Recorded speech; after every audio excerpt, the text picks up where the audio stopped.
viewers, welcome to Devasuriya's Ethic Stories. Ramayanam இரண்டாவது அத்தியாயமான அயோத்தியா காண்டம் பகுதி 3. ராமரோட உத்தரவுப்படி சாரதி ரதத்தை ரொம்ப லாவகமாகவும் வேகமாகவும் ஓட்டிட்டு போய் நகரத்தை தாண்டிடுறாரு.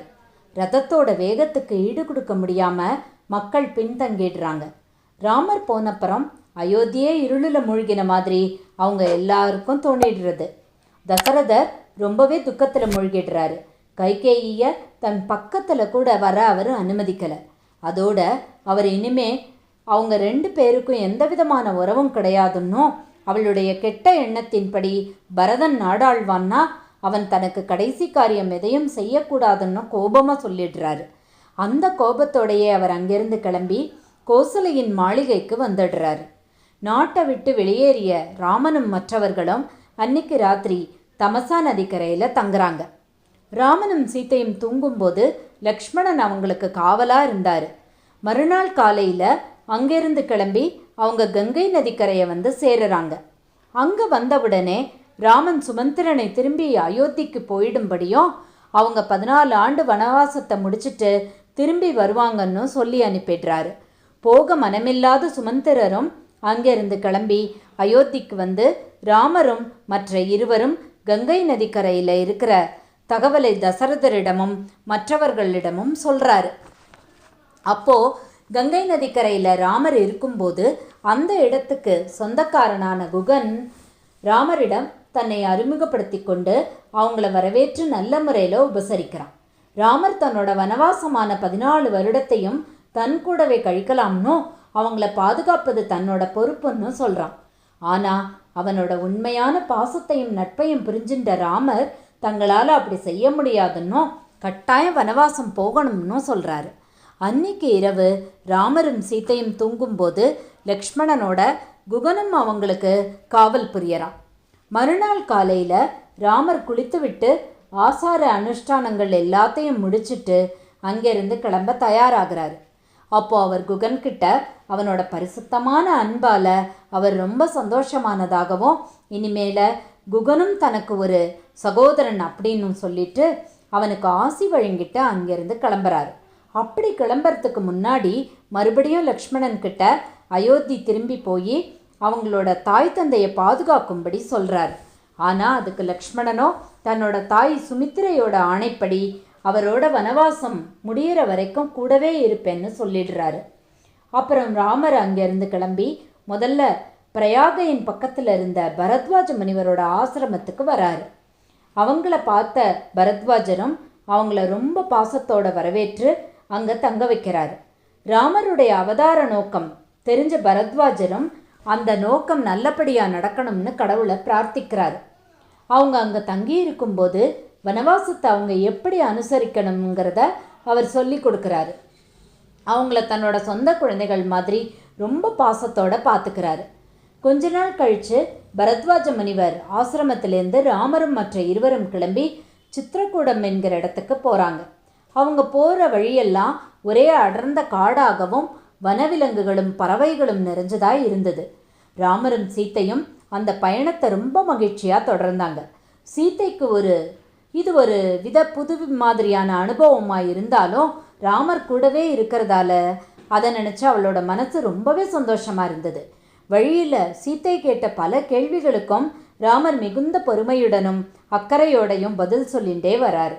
அப்படியே அவங்க நடந்து வந்து மந்தாகினி நதியை வந்து சேர்றாங்க. அங்கேருந்து அவங்க தங்க நினச்ச சித்திரக்கூடமும் அவங்களுக்கு நல்லா தெரிஞ்சுது. ரொம்ப இயற்கை வளமும் காட்டு விலங்குகளும் நிறைந்த அந்த இடத்துல லக்ஷ்மணன் அவங்க 3 பேரும் தங்கறதுக்கு ஒரு அழகான குடில் அமைக்கிறான். அந்த இடத்துக்கு வந்தவுடனே ராமருக்கு உலக எண்ணமெல்லாம் மறைந்து போய் உள்ளம் ரொம்ப அமைதியாக இருக்குது. கொஞ்ச நாள் அங்கேயே இருந்துடலாம்னு அவங்க முடிவு பண்ணிடுறாங்க. லக்ஷ்மணனும் ராமருக்கும் சீத்தைக்கும் எப்பவும் போல காவல் இருந்து தன்னோட தாய்க்கு தான் கொடுத்த வாக்குறுதியை காப்பாத்துறாரு. ராமர் போனதுக்கப்புறம் அயோத்தியில் தசரதர் ரொம்பவே நோய்வாய்ப்பட்டு ஒரு நாள் இறந்து போய்டுறாரு. அப்போது குலகுருவான வசிஷ்டர் பரதனுக்கு தகவல் சொல்லி உடனே அயோத்தி திரும்பி வரும்படி சொல்கிறாரு. என்ன காரணத்துக்காக தன்னை திடீரென திரும்ப வர சொன்னாங்க அப்படிங்கிற விஷயம் தெரியாமலேயே பரதனும் சத்ருகனனும் உடனே நாட்டுக்கு திரும்புகிறாங்க. ரொம்ப நாள் கழித்து மறுபடியும் அப்பாவையும் ராமரையும் பார்க்க போகிற சந்தோஷத்தில் ரொம்ப வேகமாக குதிரையில் அயோத்தி வராங்க. வர வழியில எல்லாம் மக்கள் ரொம்ப சோகமாக இருக்கிறத பார்த்து ஏதோ ஒரு துர்சம்பவம் நடந்திருக்குன்னு நினைக்கிறாரு. நேராக தன்னோட தாயான கைகேயியோட மாளிகைக்கு போய் ஏன் எல்லாரும் ரொம்ப சோகமாக இருக்காங்கன்னு கேட்குறாரு. அதுக்கு அவளும் தசரத ராஜா இறந்து போனதை பற்றி சொல்லிட்டு அவருக்கு இறுதி காரியம் பண்ணிட்டு உடனே அயோத்திக்கு ராஜாவா பதவி ஏற்றுக்கும்படி சொல்கிறான். ஆனால் அப்பா இறந்து போன பிறகு ராமனுக்கு பதிலாக தன்னை எதுக்கு ராஜாவா ஆக்க நினைக்கிறாங்கன்னு புரியாத பரதன் திகச்சு போகிறான். அதுக்கு கைகேயி அவன் இல்லாத போது நடந்த விஷயங்கள் எல்லாத்தையும் சொல்லி தான் கேட்ட வரங்களால் ராமன் காட்டுக்கு போயிட்டதாகவும் அவன் திரும்பி வர வரைக்கும் பரதன் நாடாளலாம்னு சொல்கிறான். இதை கேட்ட பரதன் ரொம்பவே அதிர்ச்சி அடைஞ்சு தன் தாயை பலவாறு திட்டி தீக்கிறான்.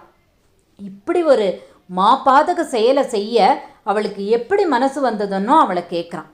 தானும் இப்போவே ராமனை தேடி காட்டுக்கு போகிறதாகவும் அவர் மாதிரியே தானும் மரவுரி தரித்து வனவாசம் போவேன்னு கோபமாக சொல்கிறான். மேலும் தான் அவளுக்கு மகனே இல்லைன்னு சொல்லிடுறான்.